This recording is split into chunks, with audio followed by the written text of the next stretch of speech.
E economicamente falando, quais são as ações que valorizariam com a vitória de um ou de outro? Olha, Pedro, falando sobre o Lula, eu até dei uma entrevista também para um jornal, eles me perguntaram, fizeram a mesma pergunta que você. O Lula, ele tem a questão do FIES, foi um programa muito legal que ele fez para os estudantes na época dele e que ele quer voltar com mais força agora. É isso que ele declara, né? Então, ações educacionais podem se valorizar, inclusive elas sofreram muito, né? Porque fechou universidades, fecharam as educações de ensino. E as ações que tem essas empresas sofreram muito. Então você tem, por exemplo, Ser Educacional, você tem Edux, você tem Cogna, que são ações aí educacionais que podem ganhar atração, podem ganhar força com a vitória do Lula. Você também, por outro lado, tem algumas construtoras, como a gente sabe que a esquerda ela alimenta muito, ela cede muito crédito para a classe mais pobre, isso não quer dizer que eles vão conseguir pagar lá na frente, né? Você emprestar o dinheiro, às vezes, se não tiver uma educação financeira, o pobre também não consegue pagar e fica ruim a situação dele. Foi o que aconteceu muito nos últimos anos. Mas as construtoras, por exemplo, de baixa renda podem se dar muito bem. Então você tem aí a MRV, por exemplo, a Tenda.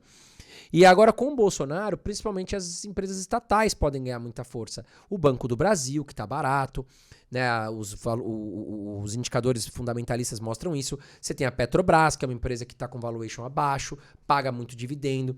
O Bolsonaro ganhando, ele demonstra que quer privatizar essas empresas. Então você tem muitas empresas com o dedo do governo, inclusive de saneamento básico e elétricas, que podem ganhar força com o Bolsonaro eleito.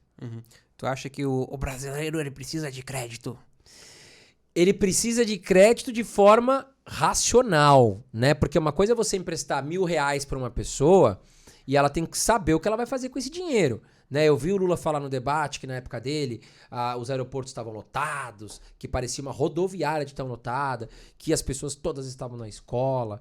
Só que assim, muitas pessoas ganharam crédito, mas depois se encalacraram porque não conseguiam pagar. Então eu acho que o grande problema é, vamos dar crédito? Crédito a juros baixos, legal, ajuda a estimular a economia. Só que as pessoas têm que estar preparadas para usar esse crédito. Porque se elas não estiverem preparadas com uma educação financeira para utilizar isso, elas só vão transformar a situação delas em pior ainda, porque elas vão entrar em dívidas, tem juros, e aí, meu amigo, depois para sair é difícil.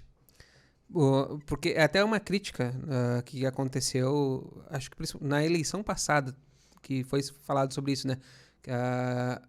Que não adianta o brasileiro ele ter o crédito, ele ganhar o crédito, e porque isso deixou os brasileiros endividados, na verdade, né? A questão do FIES, por exemplo, dos financiamentos. Peraí que meu microfone tá dando tilt. Dos financiamentos, porque financiou, mas daí a pessoa tem aquela dívida, e às vezes daí se a economia vai mal, por exemplo, como é que a pessoa vai pagar a dívida, né? Se financiou a casa, financiou em 30 anos, como é que vai pagar essa casa? O banco vai tomar. Exato. Então, assim, se a população recebe muito dinheiro, por exemplo, quando a gente dá muito auxílio para a população, né, a gente tem que tomar um pouco de cuidado, Pedro, porque assim, eu sou muito da questão de a gente entregar a vara e não o peixe. Porque eu acho que a pessoa ela tem que aprender a pescar e não receber o peixe na mão. Porque o ser humano, muitas vezes, ele se acomoda. Então ele recebe o peixe na mão, tudo bem. E muitas vezes isso é manipulação até para compra de votos. E aí ele não tem uma profissão, não consegue agregar valor. Mais à frente ele fica dependente da máquina pública. E isso é um risco. Por quê? Chega uma hora que a conta não fecha. Chega uma hora que o cidadão não produz nada, o governo só está tirando dinheiro do caixa, tirando dinheiro do caixa, tirando dinheiro do caixa. Chega uma hora que não tem de onde tirar.